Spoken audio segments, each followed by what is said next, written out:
teman-teman. Perkenalkan, nama saya Koman Juli Ardiani dengan NIM 211031084 dari kelas PGSD 5E. Nah, pada kesempatan kali ini saya akan menjelaskan materi perubahan wujud zat dengan menggunakan strategi pembelajaran tidak langsung. Yuk simak video tersebut. Sebelum lanjut ke materi, di sini perlu kita ketahui yaitu strategi pembelajaran tidak langsung ini yaitu strategi pembelajaran yang melibatkan siswa dalam menemukan pengetahuan sendiri melalui kegiatan kelompok, diskusi, dan lain sebagainya. Nah, di sini ada beberapa strategi pembelajaran tidak langsung yang dapat digunakan untuk anak SD, yaitu yang pertama, pembelajaran melalui pemecahan masalah. Peserta didik diberikan masalah untuk dipecahkan. Mereka diminta untuk menganalisis masalah, mencari solusi yang mungkin, dan mempertimbangkan konsekuensi dari setiap solusi yang diusulkan. Yang selanjutnya, pembelajaran berbasis proyek. Nah, pembelajaran berbasis proyek ini disuruh peserta didik diberikan tugas untuk menyelesaikan sebuah proyek atau tugas yang melibatkan penerapan pengetahuan dan keterampilan yang telah dipelajari sebelumnya. Proyek ini dapat melibatkan kerja kelompok dan pengimplementasian berbagai mata pembelajaran. Nah, untuk selanjutnya yaitu pembelajaran berbasis inquiry.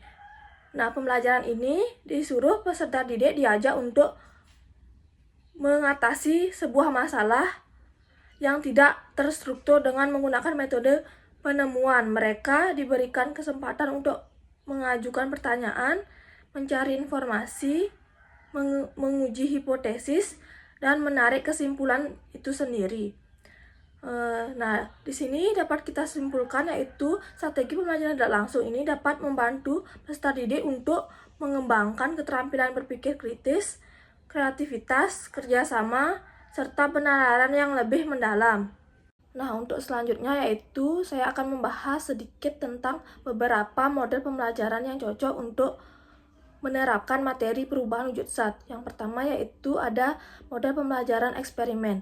Nah, dalam model pembelajaran ini, siswa akan melakukan eksperimen secara langsung untuk mengamati perubahan wujud zat. Misalnya, siswa bisa melakukan eksperimen mengubah es menjadi air dengan memanaskan es di atas kompor. Melalui eksperimen ini, siswa dapat melihat langsung bagaimana es berubah menjadi air dan menerapkan pemahaman mereka tentang perubahan wujud zat itu sendiri. Untuk yang kedua yaitu model pembelajaran diskusi kelompok. Siswa dapat dikelompokkan menjadi beberapa kelompok kecil untuk membahas perubahan wujud zat. Setiap kelompok dapat diberikan tugas untuk mencari informasi tentang perubahan wujud zat melalui media yang ada. Setelah itu, setiap kelompok dapat saling berbagi informasi dan melakukan diskusi mengenai materi tersebut. Dalam diskusi ini, siswa akan belajar dari pengalaman dan pemahaman masing-masing sehingga dapat memperdalam pengetahuan mereka tentang perubahan wujud zat itu sendiri. Yang selanjutnya yaitu model pembelajaran berbasis proyek. Siswa dapat diberikan tugas untuk membuat proyek yang terkait dengan perubahan wujud zat. Misalnya, mereka dapat membuat video pembelajaran atau poster yang menjelaskan tentang perubahan wujud zat itu sendiri. Dalam proses pembuatan proyek, siswa akan belajar melakukan riset, berpikiran kritis, serta mempresentasikan hasil proyek mereka kepada teman-teman mereka. Model pembelajaran ini akan memberikan pengalaman belajar yang berbeda dan kreatif bagi siswa. Terakhir yaitu model pembelajaran simulasi. Dalam model pembelajaran ini, siswa akan menggunakan perangkat lunak seperti handphone, komputer, dan lain sebagainya untuk memahami perubahan wujud zat itu sendiri. Nah, model pembelajaran ini dapat membantu siswa memvisualisasikan konsep atau proses perubahan wujud zat dengan beberapa video dan materi dengan jelas. Untuk selanjutnya yaitu pendekatan yang cocok untuk materi tersebut, yaitu di sini saya memilih pendekatan student center. Nah, pendekatan ini pada perubahan wujud zat adalah pendekatan yang memberikan peran aktif kepada siswa dalam mengendali pemahaman tentang perubahan wujud zat. Dalam pendekatan ini, siswa terlibat dalam aktivitas-aktivitas yang mendukung pembelajaran konsep perubahan wujud zat seperti eksperimen, observasi, diskusi kelompok, dan pemecahan masalah. Pendekatan student center memungkinkan siswa untuk mendalami sendiri materi perubahan wujud zat melalui kegiatan praktikum di laboratorium atau simulasi di dalam kelas. Dalam kegiatan ini, siswa dapat mengamati, menyentuh, mencoba, dan melakukan eksperimen, dan hal ini membantu siswa untuk memahami konsep perubahan wujud zat secara nyata. Itu, dalam pendekatan student center, siswa juga didorong untuk aktif berpartisipasi dalam diskusi dan pemecahan masalah. Mereka diajak untuk berpikir kritis, mengajukan pertanyaan, dan mencari jawaban itu sendiri. Guru berperan sebagai fasilitator yang membimbing siswa, bukan sebagai sumber pembelajaran tunggal. Penggunaan strategi tidak langsung, yaitu penggunaan eksperimen atau praktikum, yang juga menjadi strategi tak langsung yang efektif dalam pembelajaran perubahan wujud zat. Dalam praktikum, siswa dapat melakukan percobaan nyata untuk melihat langsung bagaimana zat berubah wujud.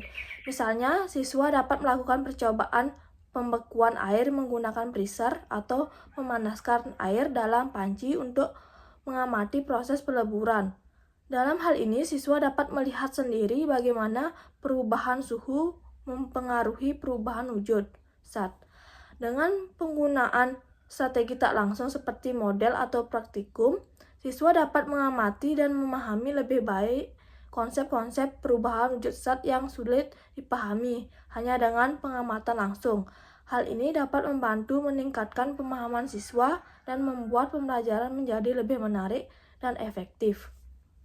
Langkah strategi tak langsung dalam pembelajaran perubahan wujud zat yaitu yang pertama, mengamati dan mengidentifikasi perubahan wujud zat.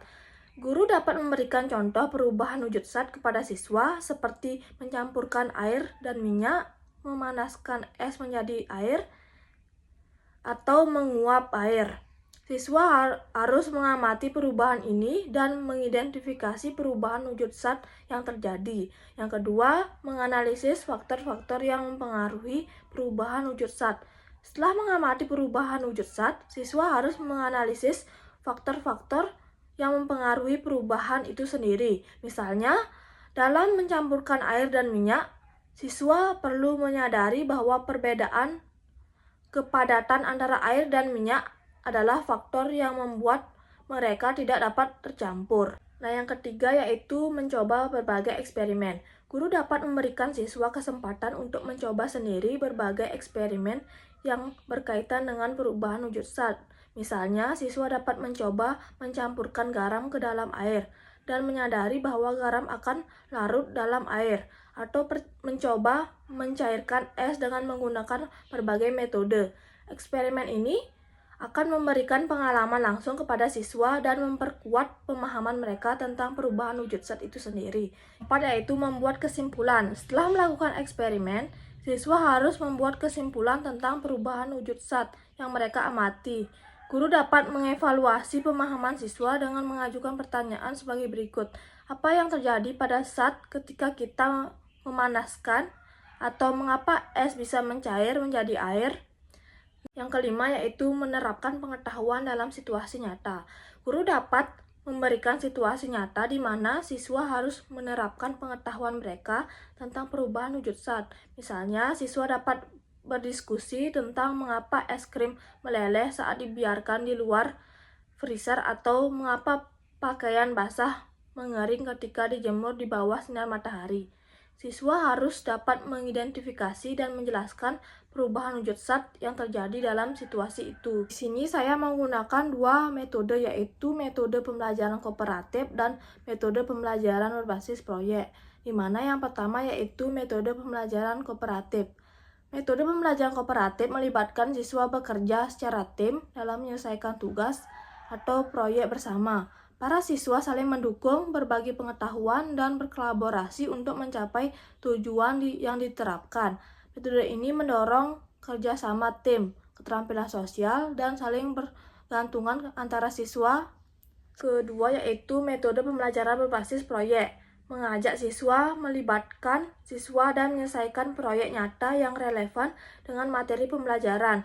Siswa berperan sebagai pembelajar aktif yang menerapkan pengetahuan dan keterampilan mereka dalam konteks praktis. Metode ini merangsang kreativitas, penerapan praktis, dan pemecahan masalah.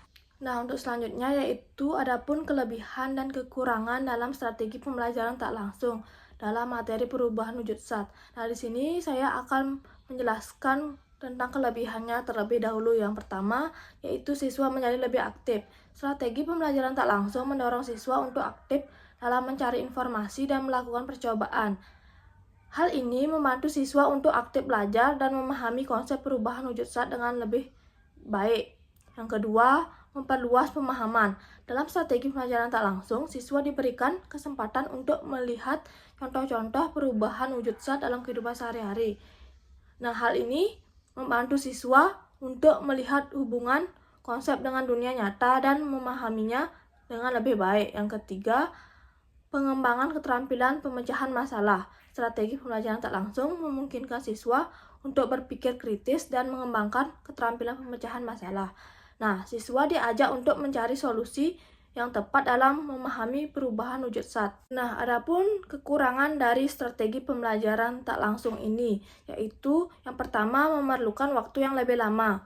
Metode ini membutuhkan lebih banyak waktu daripada metode pembelajaran langsung karena melibatkan eksplorasi dan percobaan yang lebih luas.